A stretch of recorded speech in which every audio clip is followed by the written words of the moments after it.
That's weird. So first question has nothing to do with the engine cutting out. It's just saying it rises at a rate of 7.2 meters per second until it reaches a height of 115 meters. First question, A, how long does it take the helicopter to reach a height of 115 meters? It's going at a constant speed up to 115 meters. And so you could go back to your old, high school friend, distance equals speed times time. When something's moving at constant speed, you can always use that. But for the purposes of us, it also is an example of constant acceleration that's particularly easy. Zero acceleration, when something's moving at constant velocity, that's zero acceleration, is a special case of constant acceleration. Zero is a perfectly good constant. So to do this, I'm going to apply, we're told a distance that it moves, and we want to know how much time that it takes. And so in looking at my three kinematics equations, I'm going to look for one that relates distance to time, and I'm going to try to solve for time. So let's do that. Only one of them involves distance to time. Here, remember, I made a big deal about being explicit about what your coordinate system is. And I really apologize. For some reason, this scan ended up very, very sketchy, so it's kind of hard to see. But it says, take y equals 0 to be at the ground. I'm just being very definite about where things are. So here's the ground. We're going to take plus y to be up. Y equals 0 is at the ground. Plus y to be up. And we're going to take initial to be when it leaves the ground. That's our initial condition, t equals 0. And we're going to take the final state to be when it's at y equals 115 meters. And then we'll write down the only equation that relates y as a function of t. That is y equals y0 plus vy0 times t plus 1/2 ay t squared. And the nice thing is ay is 0. So this third term just disappears. It goes to 0 because ay is 0. So we can see, you could have used distance equals speed times time. In my coordinate system, y0 is also 0 because the initial y coordinate for my choice of initial is 0. So this is also 0. And so I do y final equals vy times t. 115 equals, what was it, 7.2 meters per second times t. I can easily solve that for t, doing a little division. Okay, so that's how you do it with the kinematics equations. I know this is a little bit sketchy, but it's saying ay is 0, plugging in the numbers and solving for t. It takes 15.97 seconds, or very close to 16 seconds, to get up there at a constant speed moving up from the surface of Earth. That's the first part of a problem. Then things change. The engine was keeping it going at constant speed, but then the engine cuts out and it's in free fall. We're going to ignore air resistance, right? It was already going up when it hit 115 meters and the engine suddenly cuts out. So it keeps going up a little bit farther before it starts falling down. It's like throwing a ball up in the air. If I'm throwing it up at 7.2 meters per second, it doesn't instantly go down. It's still going up at 7.2 meters per second at the instant the engine cuts out. So it goes up a little bit and then it starts to come down and crash to the ground.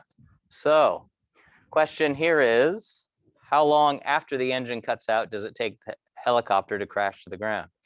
And here I'm going to show this two ways. One is maybe the way you would be tempted to do it, the most straightforward way. And we're going to see it leads to the quadratic formula, which a lot of people aren't the biggest fan of, but I'll remind you of it. Then I'm going to reassure you that there are always ways to avoid the quadratic formula if you kind of are thinking ahead a little bit. But let's do it either way. If you ever need the quadratic formula because you've backed into some way where you really need it, I'm happy to tell it to you. Okay, so method one is we're asked for a time.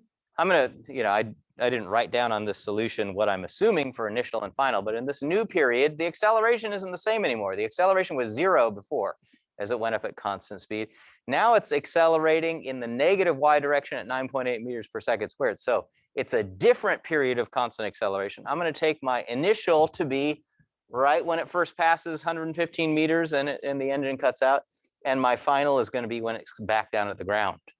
Okay, so I probably won't write them on here. My initial is up there at 115 meters. And just to draw a little cartoon, let's draw a dashed line that goes up for a bit and then comes back down. That's my final right there, right before it hits the ground, not after it hits the ground, because then the acceleration changes a lot when it's in contact with the ground, but right before it hits the ground. And I want to know how long it takes, and I know how far it goes. I know its displacement. My y initial is 115 meters. My y final is 0. So I know where it started and where it ended up. So it sounds like I want the y versus t equation again. And I want to solve for t. How long does it take that time? So here's my method 1. Y equals y0 plus vy0t plus 1/2 ayt squared.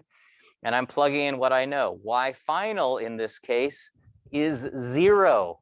Y initial is 115 meters. Okay, that's the 115 there. I know it's a little fuzzy. Vy initial is 7.2 because at the initial case, it was just when the engine's cut out, it was still going up at 7.2. That's plus 7.2 Vy in SI units, right? And I put a little t next to it right there. Put a t next to it, 7.2 times t, plus 1/2. Ay is minus 9.8 because plus y is up and it's accelerating in the downward direction. So that's minus 9.8 times t squared. Uh-oh. I've got a coefficient of t squared that's non-zero, a coefficient of t that's non-zero, and a constant term that's 0. This is a case where we would have to use the quadratic formula, right? Ax squared plus bx plus c equals 0. If the quadratic formula says if you find yourself in this situation, ax squared plus bx plus c equals 0, there are 2 solutions, and you probably memorized this at some point, but may have forgotten it. Negative b plus or minus the square root of b squared minus 4ac, all of that thing over 2a. We're going to try not to really emphasize this a lot, but you'll find in some kinematics problems, it really just shows right up. So what I could do is plug that in there. So here I'm writing in my variable there was x, but my variable in this case is t, right? I've got a t squared. The coefficient of t squared is 1/2 times minus 9.8. Again, normally my scans aren't so bad, but this one really ended up faded. So that's my a. My b is 7.2. My c is 115. And I just plug those things in. The downside to the quadratic formula is it's such a mess. You're likely to make a calculator error just by putting that in your calculator, just because it's such a mess. But I can calculate in this case, our variables is t, so this would be the 2 different t values. And I'll find that 1t is actually less than 0. That's the one we're going to throw away because we're expecting, if initial is when t equals 0, we're expecting a time later than that when it hits the ground. So I'm going to take the only positive t that I get. And when I do that, I get t equals 5.63 seconds. And you just have to do the calculator work carefully there. I'm going to try not to emphasize too much, but you'll find that even if I try to lead you through it, sometimes people end up with a quadratic formula kind of problem anyway. Here's another method. The other method, if I want to avoid the quadratic formula, when you have something kind of going up and then going down, what you can do is, instead of trying to directly find the final y coordinate, relate the final y coordinate to the initial y coordinate, what you can do is first solve for what the speed is right before it hits the ground. What is Vy final? Nobody asked for it. So you might say, why is that going to help us? But let's just do it. Trust me for a second. Instead of going, I'm going to try to solve for t by figuring out what t is from relating y to t. Let's relate Vy to how far it goes down. I don't know what t is, but I do know how far its displacement is between initial and final. Its displacement is minus 115 meters. So the equation that relates Vy final, Vy initial, and its displacement delta y is Vy squared equals Vy initial squared plus 2 times Ay times delta y. In our coordinate system, Ay is minus 9.8. Delta y is minus 115 meters, right? If it went from here to here, that would be a displacement of plus 115 meters, but it's going from here to here. Final is less than initial in terms of y. So my displacement is minus 115 meters. I know Vy initial was plus 7.2, so I'm going to square that there. And I'm going to solve for Vy final by taking a square root at the end, right? I've got this thing squared, and I'm going to take the square root. That will tell me the speed that it had just before it slams into the ground. And what is it? 48 meters per second. That sounds pretty deadly. Who cares? Well, here's how it's, notice we didn't have to use the quadratic formula to do that. To undo this square, we just took a square root. So that was kind of nice. How can I now use that final velocity to figure out how much time it took in between here and here? Anybody have an idea from our 3 kinematics equations that at least I'm hoping you're becoming a little bit more familiar with from the homework? If I know V initial, 7.2, I just calculated V final, and I want to know T, what kinematics equation would relate those? Yeah.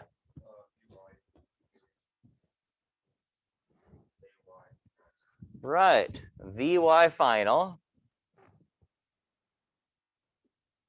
equals Vy initial plus Ay times T. Vy final, we just found out from the previous part. I got to look on here again, 48.0 meters per second. Vy initial is 7.2. That's when the engine cut out, right? Ay is minus 9.8 because I chose plus y to be up. And it's that T in between this initial and this final. That's the T we want. And notice nowhere in this, even though I made it into a 2-step problem, which you might say, well, that's kind of a pain. But at least I didn't have to do the quadratic formula. The quadratic formula is worth more than 2 parts of a problem like that, just because you're likely to make a mistake. So I plug that into there and solve for T. I get T equals 5.63 seconds, the same answer I got the other way. I find this preferable, just if for no other reason that you're less likely to make a mistake in your calculator. That's there are several, at least one problem in the homework that several people asked me about that has something undergoing motion, and there are 3 separate parts, right? It accelerates for a while, and then it coasts at constant velocity, and then maybe it slows down and accelerates in the other direction. I can't remember, but this is at least a 2-part problem where one motion follows on to another from another motion. Any questions on that last follow-up on chapter 2? I got a question. Yes, Nafiz. So when we found like Vy in the beginning step, it wouldn't, like, we wouldn't have to make that negative 48. In method 2, you mean?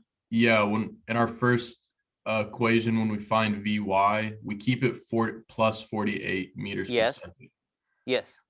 But like, since we're going down, do we not have to change our, it's absolute value? Yeah. So I kind of glossed over something, and you're right that I should have made it more careful.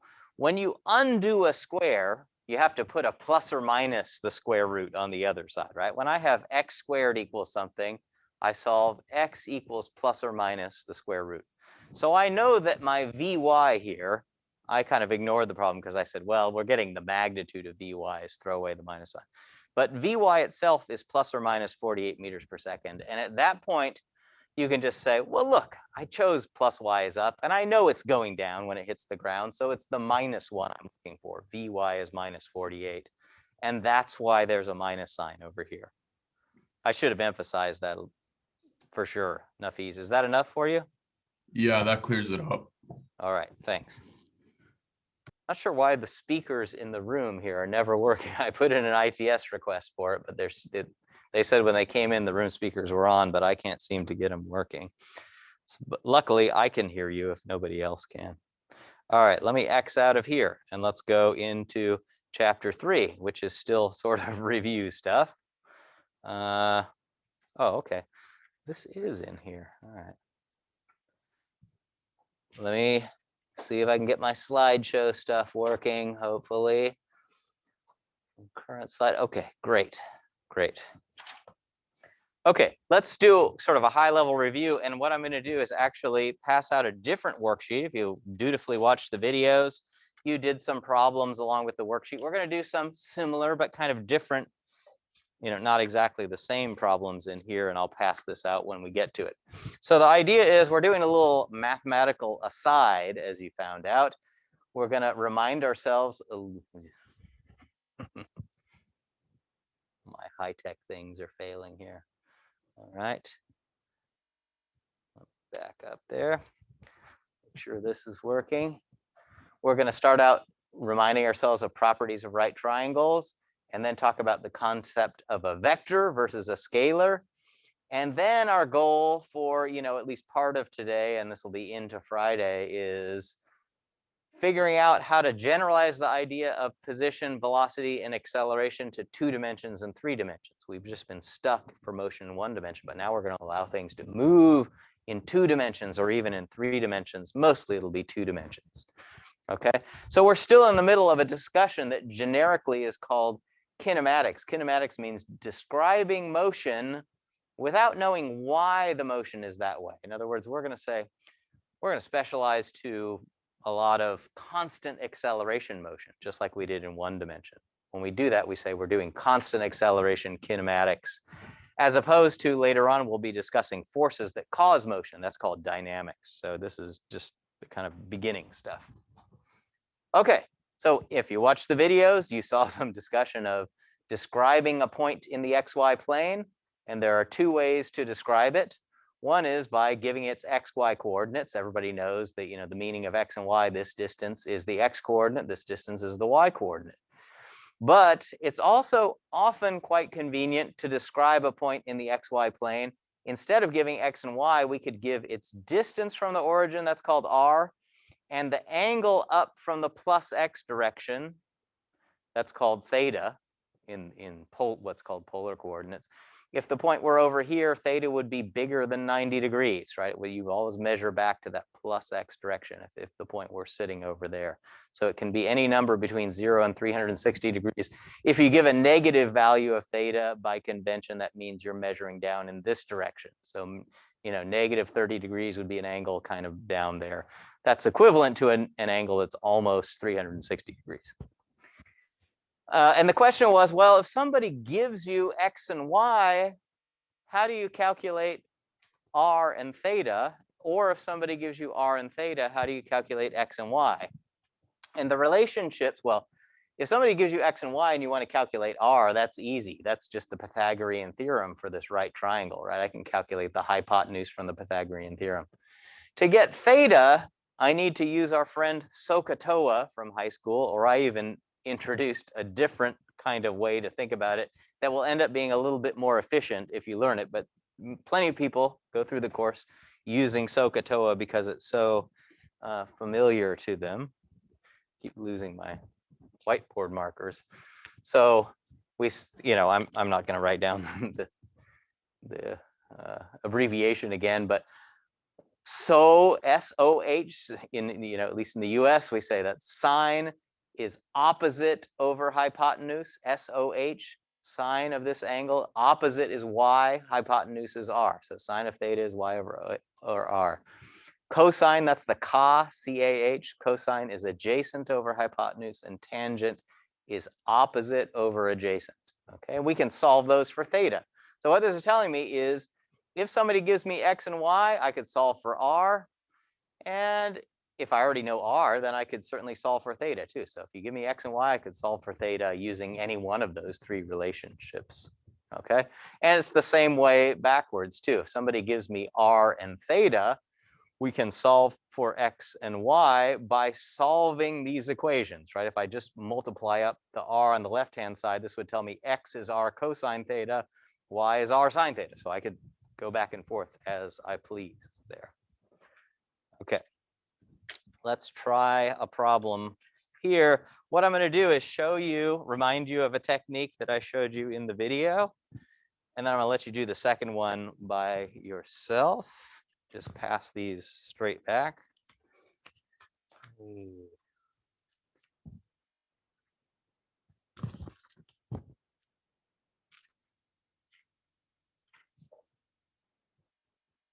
And if you're on Zoom, just pull up that PDF, or if you printed it out, that's great. So here's a right triangle, or at least I tried to make it a right triangle on the left. And the given information is the following. Let me switch out of here for the sake of the video and pin this up here.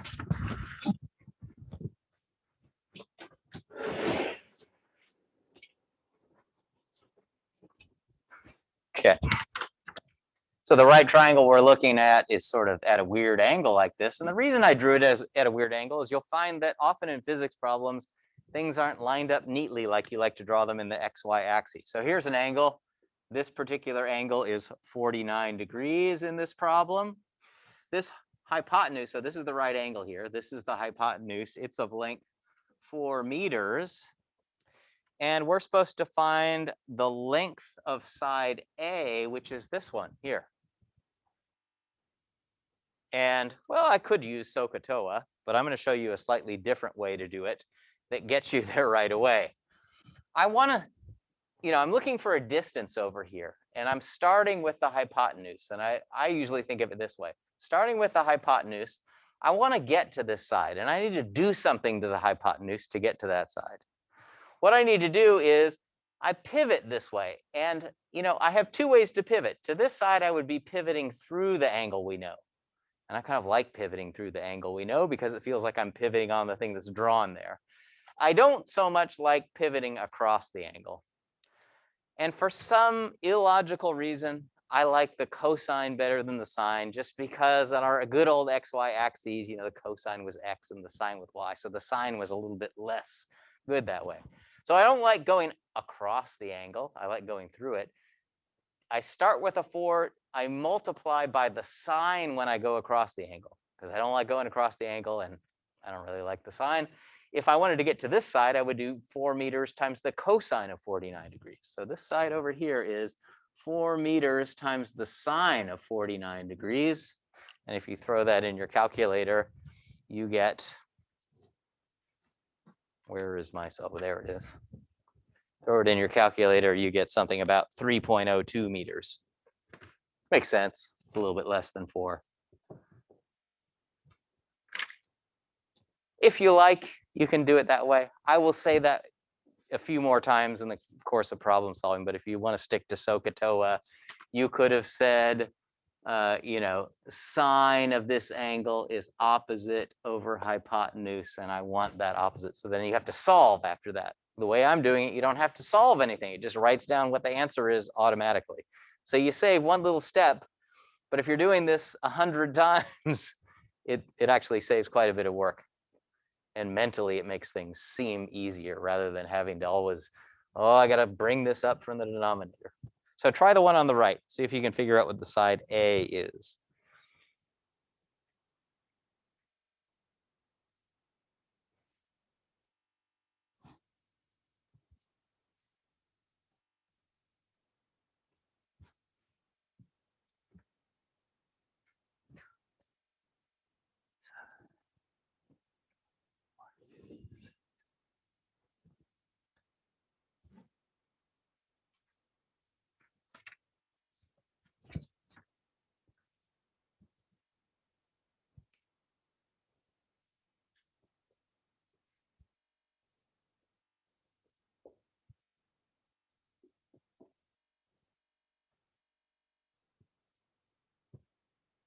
I didn't draw these too carefully, so you shouldn't believe that's actually a 39-degree angle, even in the handout. But we want to know this side here. And again, I'm going to explain it my crazy way. You could have done SOHCAHTOA, but I would say to get from the hypotenuse 4 that I know, I'm pivoting through the angle. I like that. And I like cosine better than sine because it was the X one. It was the one I remember coming first in X and then Y. So I do 4 times the cosine of 39. And that ends up being, when you throw it in your calculator, 3.11 meters.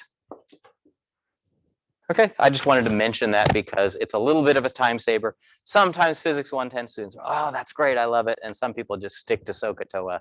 Doesn't really matter. Yes, if we're using angles in degrees, and that's an excellent thing to mention, there's a mode. I'm used to the TI kind of calculators. Looks like you have a TI. So hit the mode button, which should be right up next to that second button there. And then So you see radian and degree. The degree should be highlighted in black. So you arrow over and then hit enter. So try it again and make sure you're getting the right. That's a good thing to remember now. We will, much later on in the course, use radians for a little bit when we're talking about rotational motion. But for now, just because degrees are more familiar to most people, I'm going to stick to degrees. All right, let's go back. Any questions on that before I go back to the slides? All right, good. All right, after that, you learned about scalars and vectors.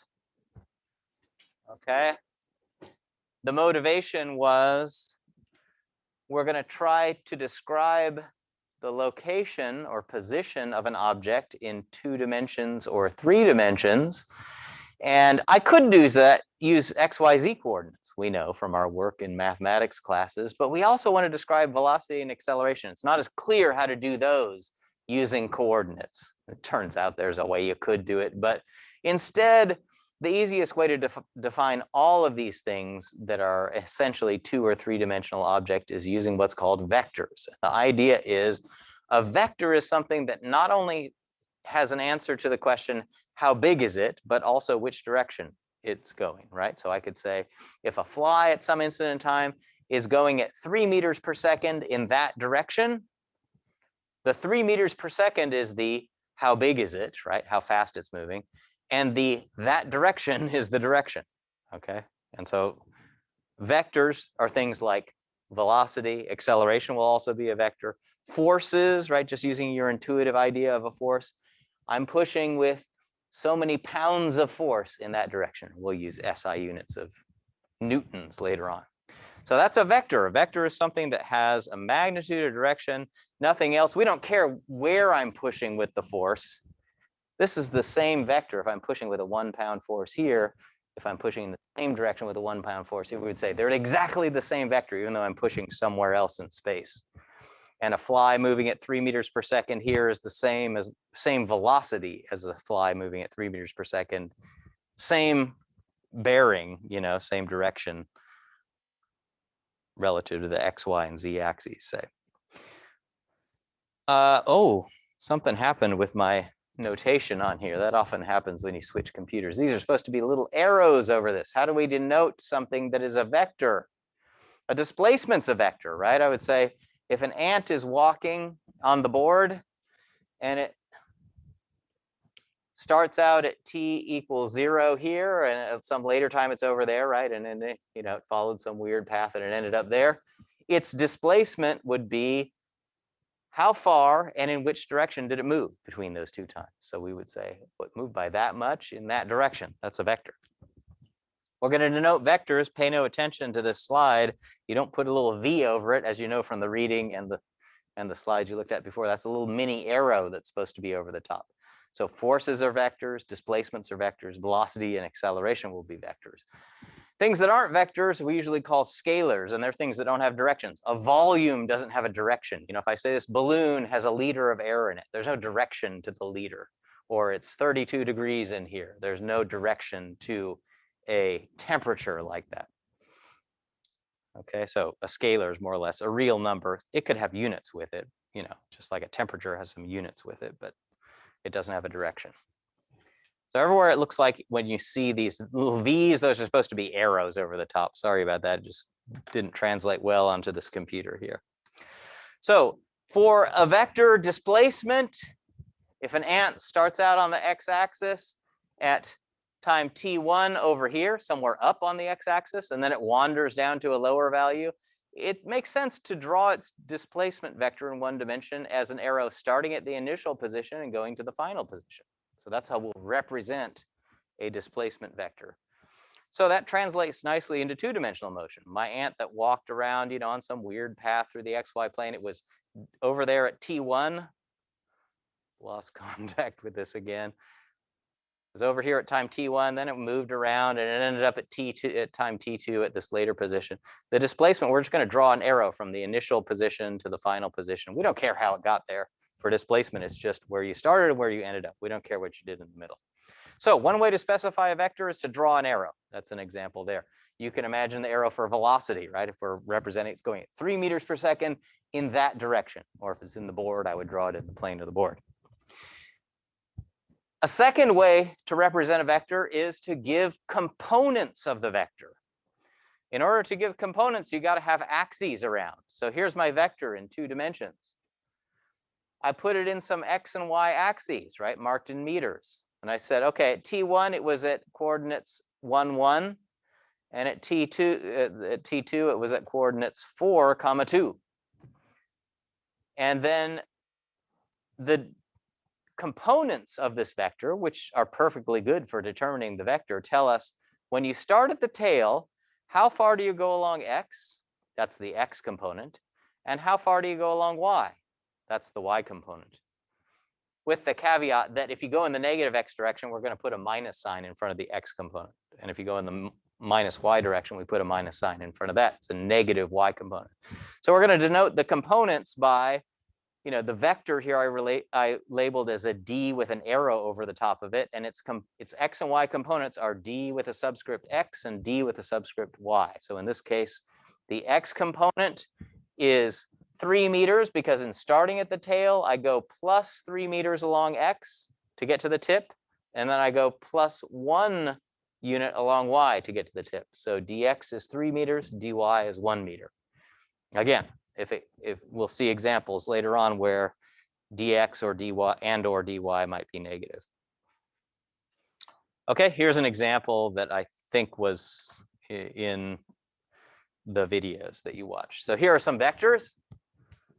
Who cares what they mean? We're just going to think of them as arrows. What are the x and y components? I've given, you got to have axes to know what x and y mean. There are no real axes in the world, but once you define what x and y are, you could define what the components are. So vector A, the one on the right, to go from tail to tip, I go -3 units along x and then -2 units along y.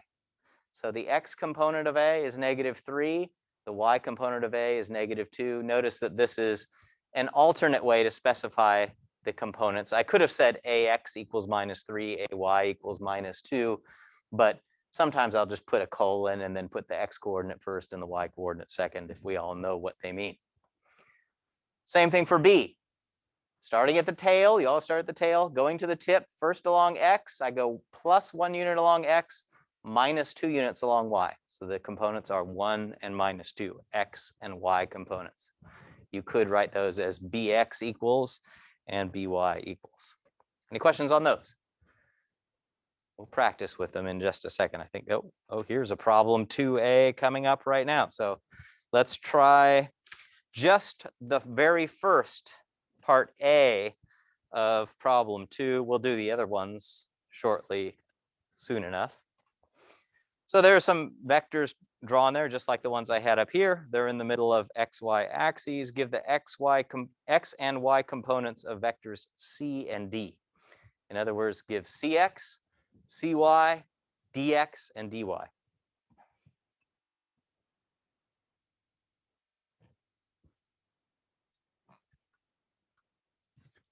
I'll try to draw them here while you guys are doing that.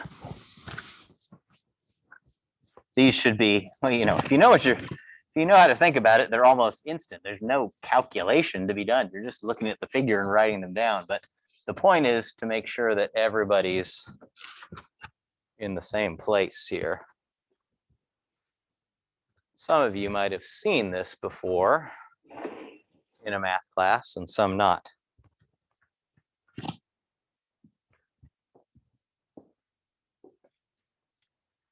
Okay, so I'm not going to draw the things. This is D. This is C there. And so to think about it, I'm just going to say this out loud.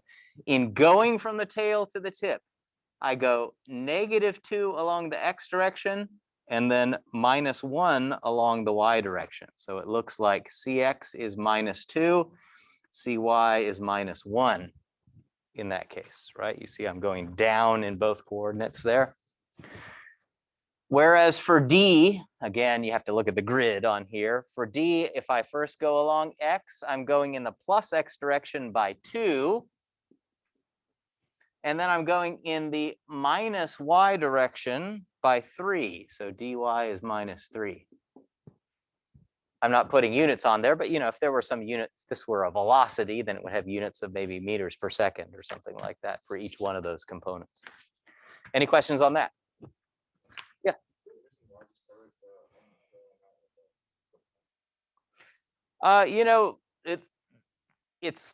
There's a bunch of conventions built into it, but it's sort of like, if I say I started here at an earlier time and I went to there at a later time, it seems to make sense to draw the arrow going from where I started to where I ended up, right? It would be kind of crazy to draw the arrow backwards from the way I went, right? And so we're always thinking of moving in the direction that we're going, at least in the case of a displacement. So, but also, you could have done it the other way, and some formulas would have been slightly different with minus signs in it, and people just settled on this ultimately. All right, good. Let's see, share screen.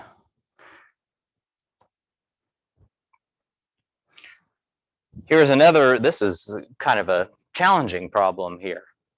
Here are 4 vectors, P, Q, R, and S. They're pointing up, down, left, and right.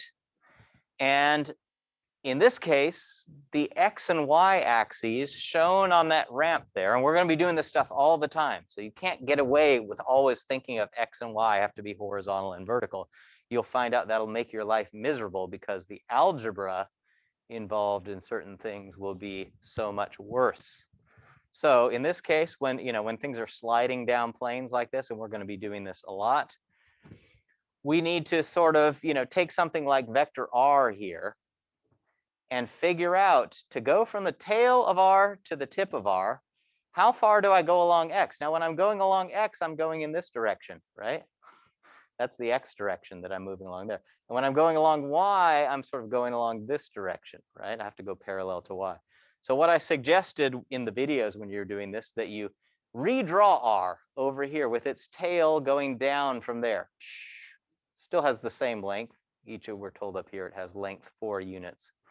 And then maybe it's worth quickly doing this on the board. Let me just show this on the board. I forgot what the angle was. I think there was an angle given on here. 30 degrees. And I had some axes that look like this. I chose my plus X going down the plane, I believe, and plus Y going perpendicular to the plane. This is going to make our life a lot easier, even though in the short run, it seems like it's making it harder. And here is the vector R. It's going directly down, and it has a length of 4 along there. So I'm just going to put a 4. That's the length of R, how long it is from the tail to the tip. And I want to break it up into components. So let me get a different colored pen here. And let's go. Always when you're breaking it up into components, you're going from the tail to the tip. So I'm going to start at R's tail.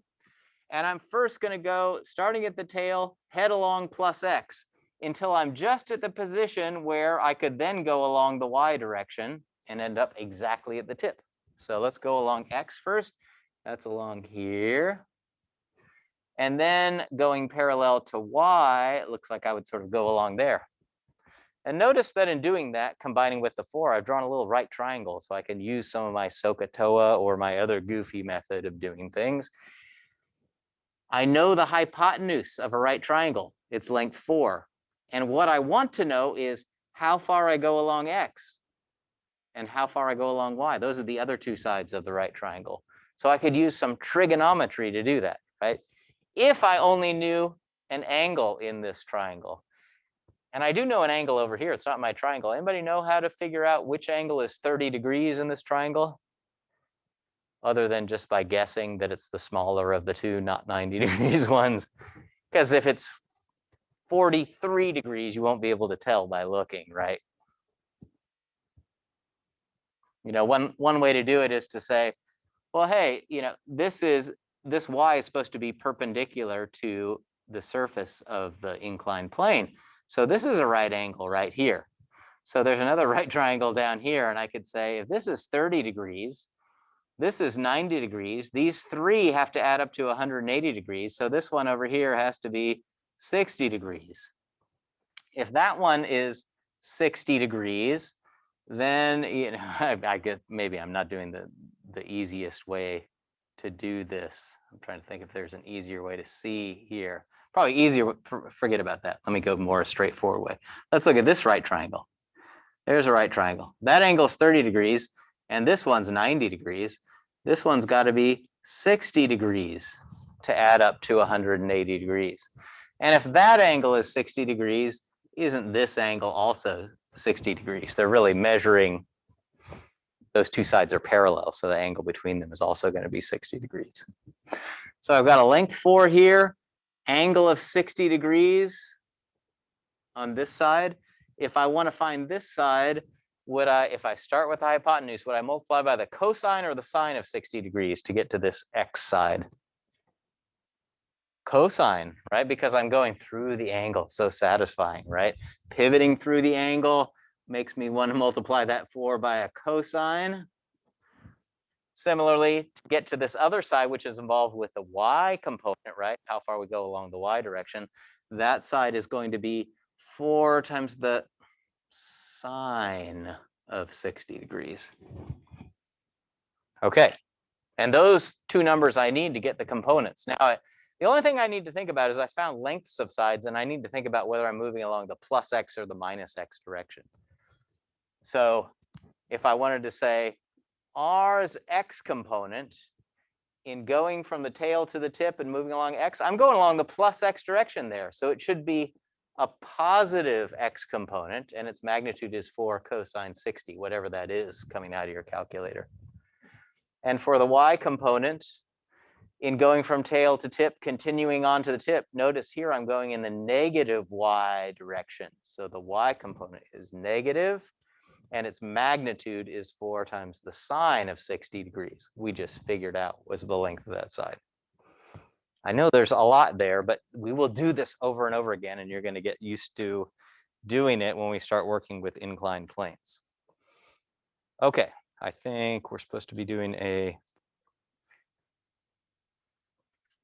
yes, problem 5. As for some reason, these are out of order, but if you go on the back side of that page to problem 5, here's something similar.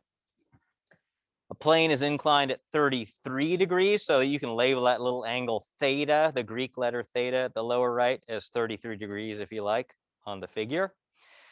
And a vector W, hey, it's just like the one I did. Well, maybe I should have done a different one. I sort of gave this away to you. Has length 4 newtons.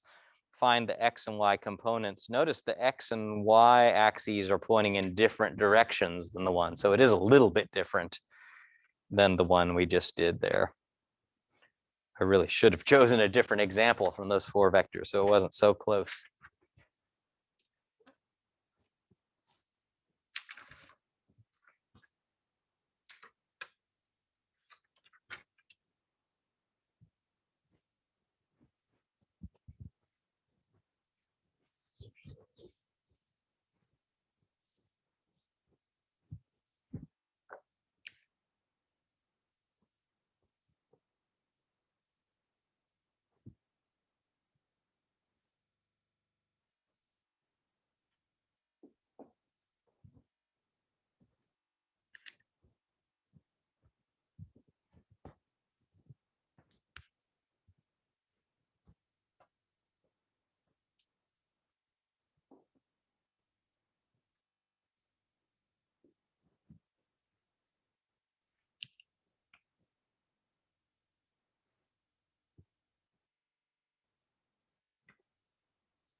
So if you busted out your calculator, I get minus 2.18 newtons and minus 3.35 newtons for the x and y components of W.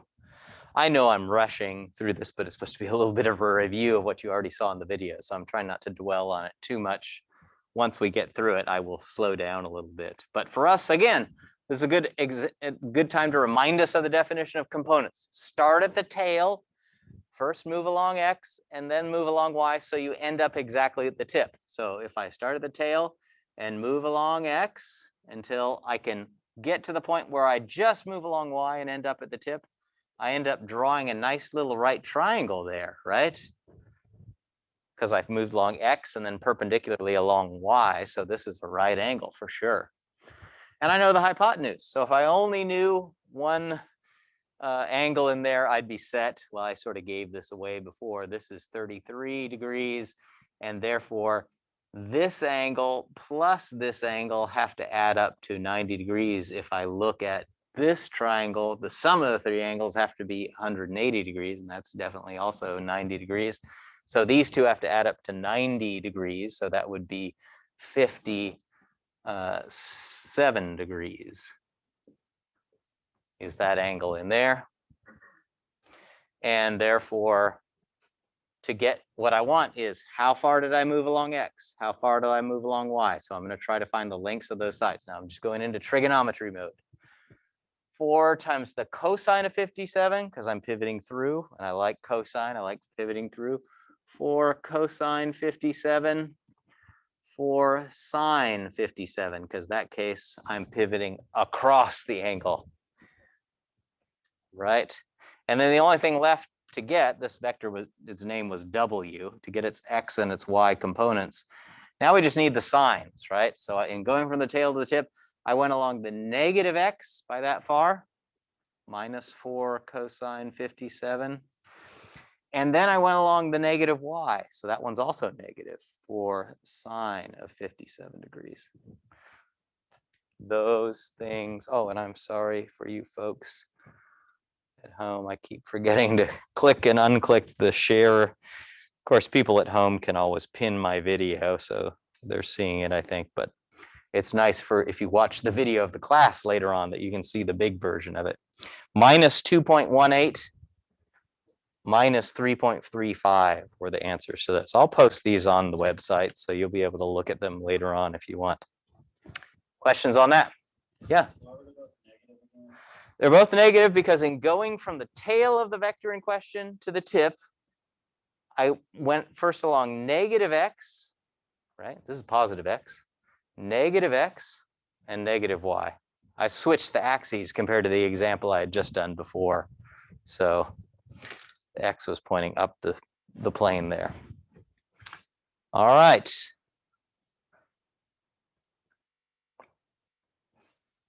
Here was a little voting question that you saw in the video.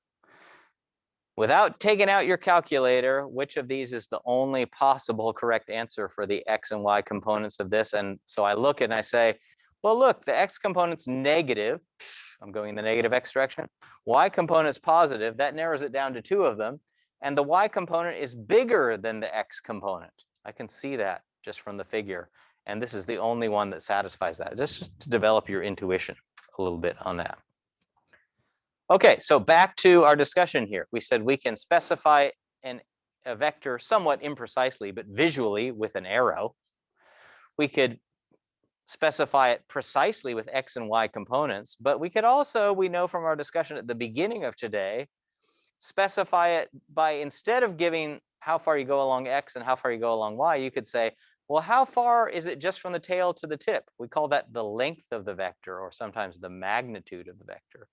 And we could also say, what is the angle of that vector above the positive X direction? What's this angle? I'm showing those in green there. So if the vector is named D with an arrow over the top of it, if you just write D without an arrow over the top of it, by convention, that means the length of the vector D. Now, so if I say, here's a vector A, I'm thinking of a vector. When I write down A, that just means how long is it? If it's a velocity vector, this might have units of meters per second, right? It just means how long is that vector.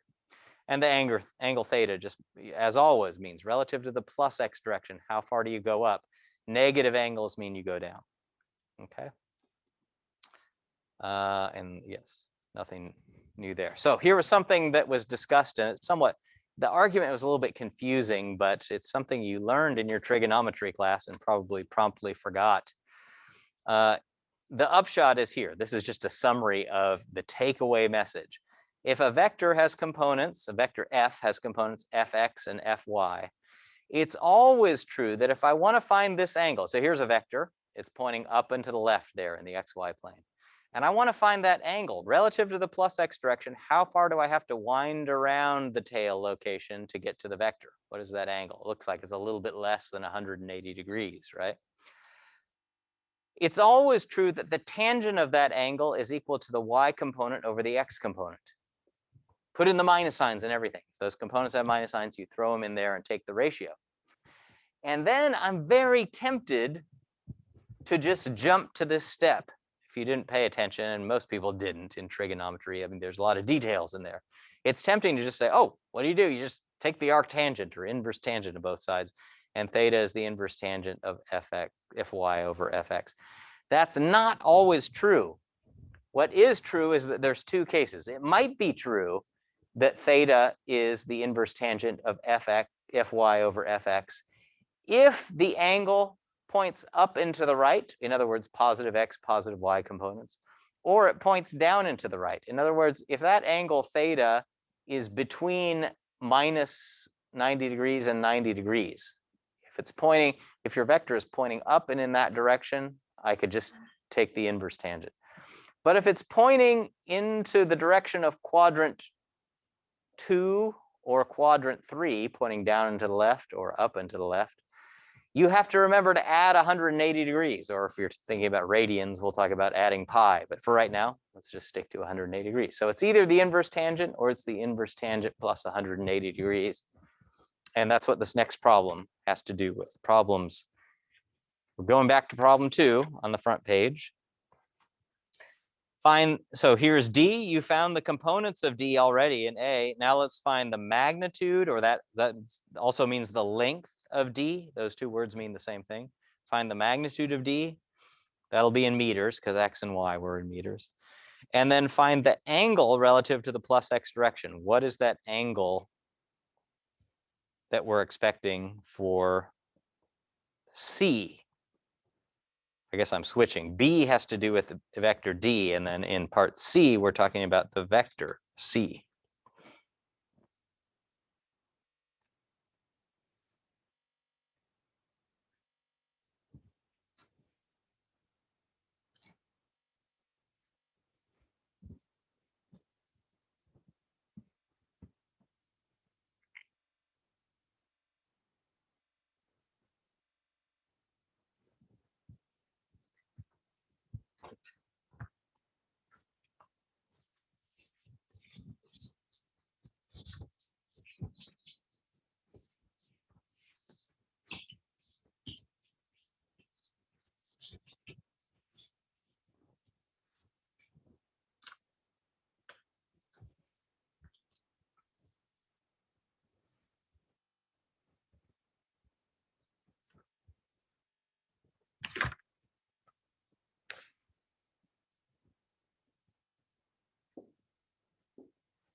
Okay, just a couple of minutes left. I know I'm rushing you again. It's not always going to be this way, but I am trying to just sort of touch some of the things that you saw in the video last time.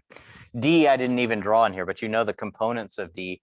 To find the length of D, we can just use the Pythagorean theorem, which is the length of the x component squared plus the length of the y component squared. And the x component of D was 2. The y component was -3. You can even just put the components in there because you're squaring, so the minus signs will go away when you square. That is approximately 3.61. These are both in meters, so this is meter squared. Meter squared, you take the square root and you get units of meters out. Okay, that's the easy one. Now find the angle C relative to the plus x direction. So when we say the plus x direction, we mean going parallel to plus x. How far do you have to swing around in the usual math way to get to the vector? So it looks like it's a little bit bigger than 180 degrees, right? And what I said, so we found out earlier that Cx was -2 meters, Cy was -1 meter. And we said, it's always true that the tangent of the angle in this sense is the y component over the x component. That's -1 over -2, or simplifies to 1/2. And therefore, I'm going to ask myself, is it true? Is theta equal to the inverse tangent of 1/2 in this case? No, for that complicated detail, if you had to remember, it's either that or it's that plus 180 degrees. And it's all the vectors if x is going in that direction, y is in that direction. Vectors pointing in this general direction, you don't have to add the 180 degrees. But any vectors pointing in these kind of general directions, you have to add 180 degrees. This one's tilted down and to the left, so that's a case where I have to add 180 degrees. If you take the arctangent of 1/2, you'll get an angle that you would get this little angle in here. You would look at the diagram and see, one other way you can do it is just say, I know it's bigger than 180 degrees. So if I get 15 degrees, I know I got to add 180 degrees just from the picture. So that's 206.6 degrees.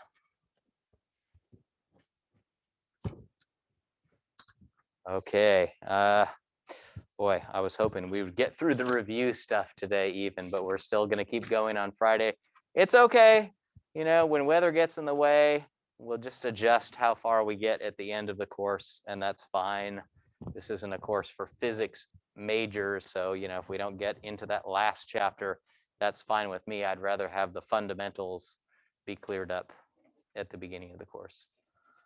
So, reading before Friday, there's some posted, and there's also some videos associated with that reading if you want to watch them, but we're going to start going through it at the same pace you would see in the videos rather than double pace, which is kind of what I was doing today, not really giving you fully enough time to work on these. Anybody who wants to hang out afterwards and talk about homework, I've had some good discussions with lots of people about homework problems. If you want to hang out, I can hang out for a little bit. Same for you Zoom folks. We can do stuff at the board here. Otherwise, have fun in lab tomorrow if it's your lab day. Hopefully we don't get snowed out once again. It doesn't look too likely anymore, but I'll see you on Friday.